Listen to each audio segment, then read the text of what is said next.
So what I want to do with these videos is give 7 lessons that I've learned during this time.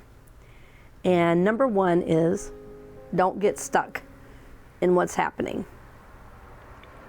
Don't get stuck in what's happening. What I've realized is if I really connect with the mind, then my mind goes and goes and goes in what ifs. And it takes me down a hole that I do not want to be in. When I was processing some of this about my thoughts, I remembered back to some research I'd done a while back. It was an article, I think it was from Psychology Today, and it was about the negativity bias.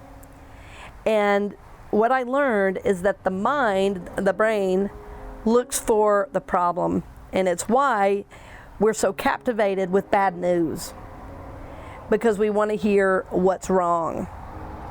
And so I started doing some prayer work and thinking about, so if the mind is focused on what's wrong, then what is the soul? Well, the soul is what focuses on healing. The soul is connected to eternity. The soul is connected to God, to infinity itself. And so when we connect with the soul rather than the brain or the mind, then we get new ideas. We get, new thoughts of empowerment.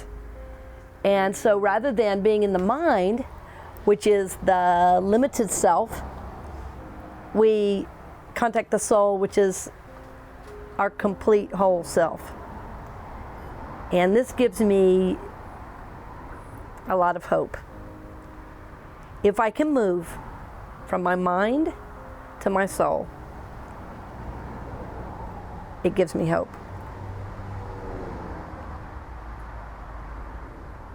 Yeah.